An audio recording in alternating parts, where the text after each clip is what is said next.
Welcome to విధాత. ఈ రోజు మన స్టూడియోలో మనతో మాట్లాడడానికి మలిదశ ఉద్యమంలో మొట్టమొదటి తెలంగాణ ఉద్యమకారుడు, అనేక సామాజిక ఉద్యమాలలో పాల్గొన్నటువంటి నాయకుడు, అనాథలందరికీ అమ్మా నాన్న అయినటువంటి తెలంగాణ బిడ్డ, ఇవాళ భారతదేశం రక్షణ కోసం భారత్ బచావో ఉద్యమానికి తెలంగాణలో నాయకత్వం ఇస్తున్నటువంటి నాయకుడు గాదె ఎన్నయ్య గారు మనతో ఉన్నారు. ఇప్పుడు ఆయనతో మాట్లాడదాం. నమస్కారం అండి. నమస్తే. మీరు తెలంగాణ మలిదశ ఉద్యమంలో తొలినాళ్ళలో కేసీఆర్ గారు వెంట ఉండి ఉద్యమాన్ని నడిపించారు. అయితే ఉద్యమం స్టార్ట్ అయిన తర్వాత ఎందుకు మీరు ఆ ఉద్యమానికి దూరం అవుతూ వచ్చారు? మొదటిగా విధాత ప్రేక్షకులందరికీ కూడా, వీక్షకులందరికీ కూడా ఉద్యమాభివందనాలు. తెలంగాణ ఉద్యమం అనేది ఒక వ్యక్తితోటి ప్రారంభమైంది కాదు. ఒక పార్టీతోటో, ఒక జెండాతోటో, ఒక కులంతోటో, ఒక వర్గంతోటో ఏర్పడినటువంటిది తెలంగాణ ఉద్యమం కాదు. ఇది 1953 నుంచి మొదలుకుంటే 53, 56, 69, తర్వాత సరే 96, 97లో మళ్ళా మలిదశ ఉద్యమం ద్వారా భువనగిరి కేంద్రంగా ప్రారంభమైనటువంటి ఈ తెలంగాణ ఉద్యమం ఏదైతే ఉందో దీనికి ఒక ప్రత్యేకత ఉన్నది. తెలంగాణ ఉద్యమం అనేది ఏదో రాజకీయ భిక్షాటన కోసం, రాజకీయ ఆధిపత్యం కోసం, రాజకీయపరమైన పదవుల కోసం ప్రారంభమైనటువంటి ఉద్యమం కాదు. ఇక్కడ తెలంగాణలో ఉన్నటువంటి ఆనాటి సాయుధ పోరాటం మొదలుకుంటే ఇప్పటి వరకు కొనసాగుతున్న నక్సల్ వారి వెలుగులో కొనసాగుతున్న ఉద్యమాల వరకు కూడా ఈ భూమి కోసం, భుక్తి కోసం, ప్రజల విముక్తి కోసం సాగుతున్నటువంటి మహత్తరమైన ఈ సంగ్రామంలో తెలంగాణ ఉద్యమం అనేది కూడా ప్రజలకి ఒక రకమైనటువంటి ఒక స్పేస్లో ప్రజలు తమ సమస్యలు పరిష్కరించుకోవడానికి ఏర్పాటు చేసుకున్నటువంటి ఉద్యమమే. 69 ఉద్యమంలో కూడా ఆనాడు అనేక మంది ఈ విప్లవ భావజాలం కలిగినటువంటి వాళ్ళు 69 ఉద్యమంలో పాల్గొన్నారు.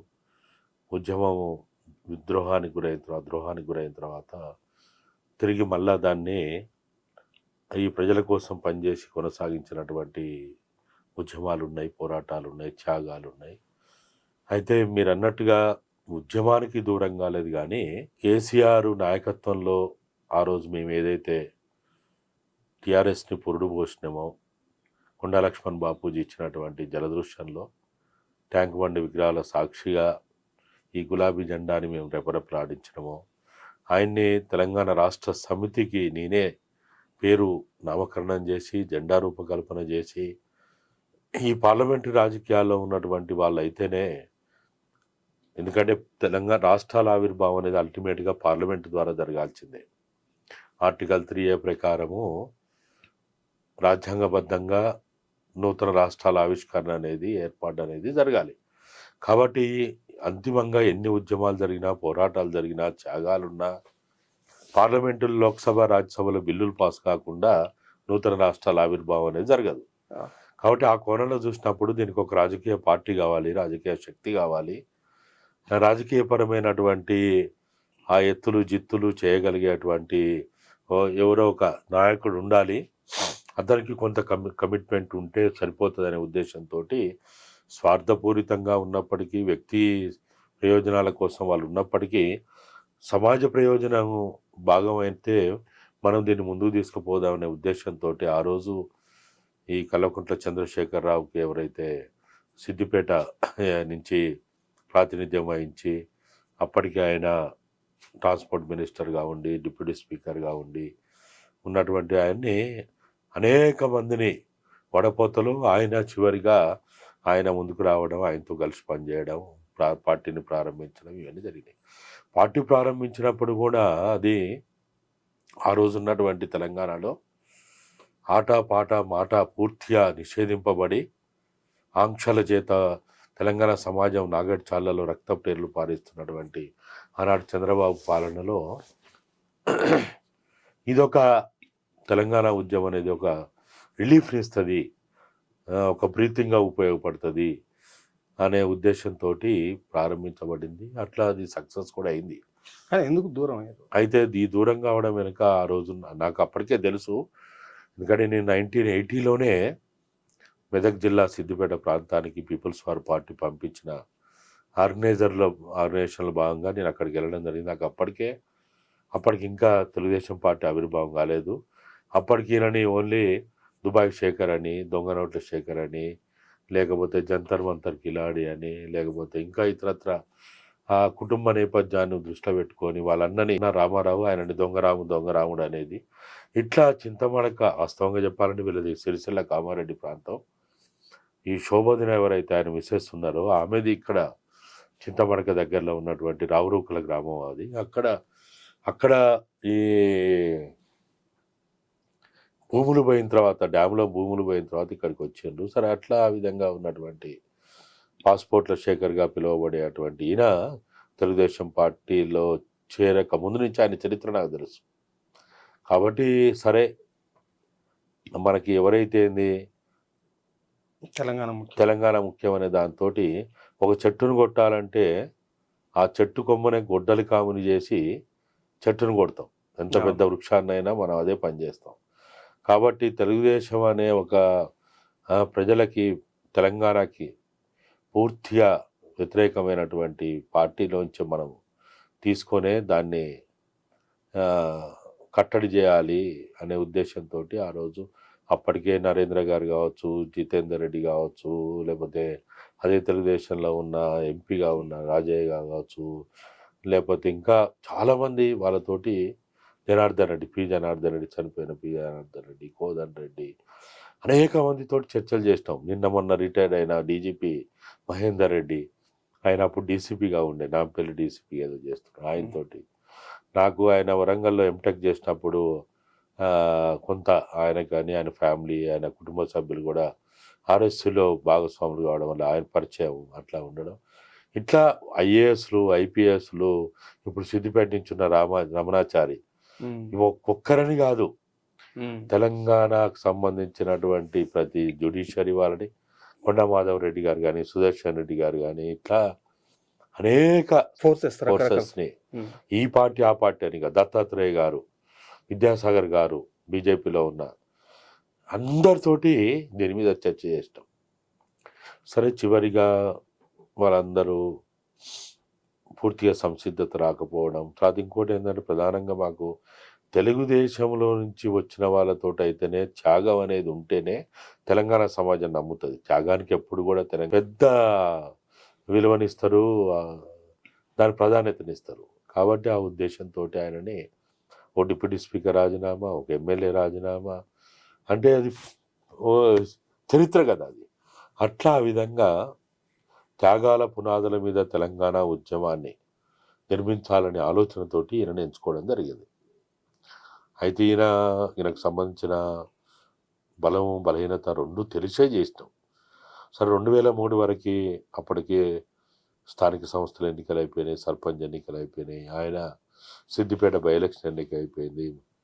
ఇవన్నీ అయిపోయిన తర్వాత ఇక ఉద్యమానికి ముందు తీసుకుపోవాలన్న దశలో ఆయన ఒక రాజకీయ పార్టీ నుంచి వచ్చిండు, రాజకీయ కోణంలో చూస్తాడు. కాబట్టి ఉద్యమ కోణాన్ని ఆయనకి మధ్య జరిగిన ఘర్షణలో ఆయన ఎప్పటికప్పుడు దాన్ని పోస్ట్పోన్ చేసే ఆలోచనలో ఉన్నప్పుడు, సరే ఎప్పుడు కూడా మనం ఎప్పుడు ఆలోచిస్తాం, అయితే ఏదైనా బాగు చేయాలన్నప్పుడు లోపల ఉండైనా బాగు చేయాలి, లేకపోతే బయటకు వచ్చైనా బాగు చేయాలి.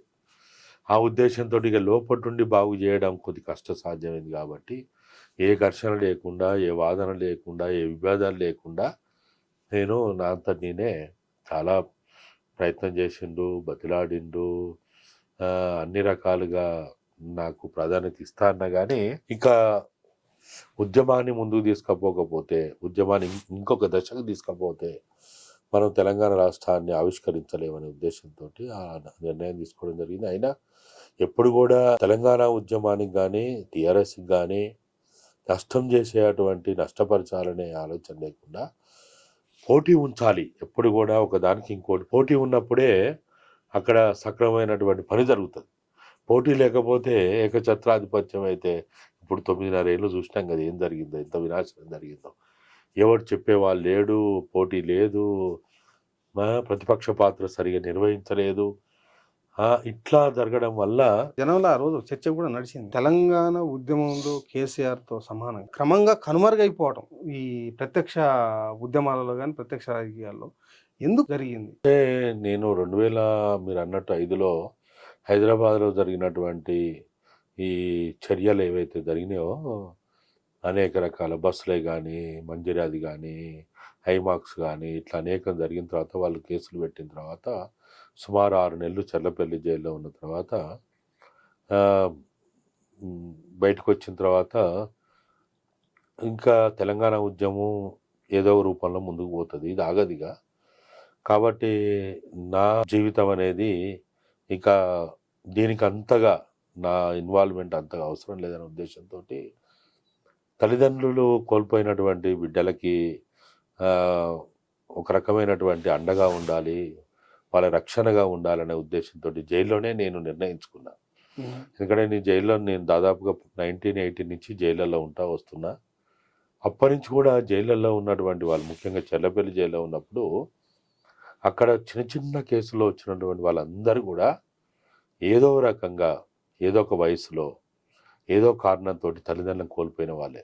పిట్ ప్యాకెటర్స్ అనో లేకపోతే ఏదో ఒక చిన్న చిన్న నేరాలతోటి వచ్చిన వాళ్ళందరూ, బిగ్ ప్యాకెటర్స్, తిండి కోసం కూడా ఏదో జరుగుతాం, స్నాచర్స్ అని, ఇట్లా చైన్ స్నాచర్స్ అని ఎవరైతే పిలవడు, ఇట్లా వీళ్ళు వచ్చిన వాళ్ళందరూ చూసినప్పుడు కూడా నాకు బాగా ఒక రకమైనటువంటి మానసిక వేదనకు గురైన నేను. ఇంత యువశక్తి, ఇంత గొప్పవాళ్ళు దొంగతనం చేయడం అంటే అది అసలు నిజంగా చెప్పాలంటే ఎవరు చేయలేని పని అది. ఒక ఎమ్మెల్యే కావడం, ఎంపీ కావడం, ఒక మంత్రి కావడం, ముఖ్యమంత్రి కావడం, ప్రధానమంత్రి కావడం నా దృష్టిలో చాలా తేలిక. ఎవడో అవుతారు. కానీ బతుకు తెరువు కోసం అంతగా ఇది కావడం అనేది చాలా భయంకరంగా కనిపించేటువంటి పరిస్థితి. కాబట్టి వీళ్ళకి ఏదో ఒక రకంగా నేను మిగతా తెలంగాణ ఉద్యమంలో రాజకీయ పరంగా, ఎత్తుగడల పరంగా, నేను జైల్లో నుంచి వచ్చిన తర్వాత కూడా జైల్లో ఉన్నప్పుడే తెలంగాణ రాష్ట్ర సాధన ఆవశ్యకత, వ్యూహం, ఎత్తుగడలు. తెలంగాణ రాష్ట్రాన్ని సాధించాలంటే, ఆవిష్కరణ జరగాలంటే దానికి కావాల్సిన వ్యూహం ఏంటిది, ఎత్తుగడలు ఏంటి. ఏ ఉద్యమమైనా విజయవంతం కావాలన్నా, ఏ సిద్ధాంతమైనా అది సంపూర్ణంగా విజయాన్ని ముద్దాడాలన్నా ఊహెత్తుగడల మీద ఆధారపడి ఉంటుంది. అది ఏదైనా సరే. ఇవాళ మనువాదం అనేది RSS రూపంలో ఇవాళ ఈ దేశంలో ఇంత బాగా వేయగలుగుతుందంటే వాళ్ళ ఎత్తుగడలే కారణం. జనసంఘ రూపంలో ఉన్నా, బీజేపీ రూపంలో ఉన్నా, ఇంకే రూపంలో ఉన్నా ఎత్తుగడలు కారణం. కమ్యూనిస్ట్ పార్టీ వరకు వచ్చినప్పటికీ ఇక్కడ ఇప్పటి వరకు కూడా ఇంకా ఆటుపోట్లకు గురవుతాడం, కొన్ని ప్యాకెట్స్కే పరిమితం కావడం అంటే కూడా ఎక్కడనో సిద్ధాంతం ఫెయిల్యూర్ కాదు, మార్క్సిజం ఫెయిల్యూర్ కాదు, లేకపోతే గతార్కవాదం ఫెయిల్యూర్ కాదు. ప్రధానంగా సమస్య ఎక్కడుందంటే ఎత్తుగడలో ఉన్నది. అందుకని ఎప్పుడు చెప్తా ఉంటాం, సిద్ధాంతం ఎంత గొప్పదైనా, మన లక్ష్యం ఎంత పవిత్రమైందైనా, మన వ్యూహెత్తుగడలో జరుగుతున్న పొరపాట్ల వల్లనే మన విజయాన్ని ముద్దాడలేకపోతున్నాం. అయితే తెలంగాణ ఉద్యమం 53, 56, 69లో విఫలం కావడానికి కారణం కూడా ఎత్తుగడలే కారణం. త్యాగాలు లేవా? దాదాపుగా 370 మంది తుపాకులకు ఎదురొడ్డి రక్తపు టేరులు బారుతుంటే కూడా, రక్తం చిందిస్తుంటే కూడా, వాళ్ళు చార్మినార్ నుంచి అసెంబ్లీ దాకా మూకుమ్మడి పోలీసు దాడులు జరుగుతుంటే కూడా వాళ్ళు ఎక్కడ కూడా భయపడకుండా ర్యాలీ చేసిండ్రు, నిరసన ప్రకటించారు. తెలంగాణలో జైలు సరిపోకపోతే, స్కూలు సరిపోకపోతే, వాళ్ళకి సంబంధించిన కార్యాలయాలు సరిపోకపోతే ఆంధ్ర ప్రాంతాల్లో తీసుకుపోయి కూడా జైళ్ళల్లో పెట్టాల్సిన పరిస్థితి వచ్చింది. ఆఖరి జైలు సరిపోకపోతే బయట కూడా ఆ గుడారాలు వేసి కూడా ఉద్యమకారులను పెట్టే పరిస్థితి 69 ఉద్యమం అయినా మరి 69లో 11కి 10 ఆ రోజు తెలంగాణ ప్రజాసమితికి ప్రజలు అంత పట్టం కడితే కూడా ఎందుకు ఫెయిల్ అయింది అంటే ఎత్తుగడలో ప్రాబ్లం ఉంది. థ్యాంక్ యూ సార్, ధన్యవాదాలు.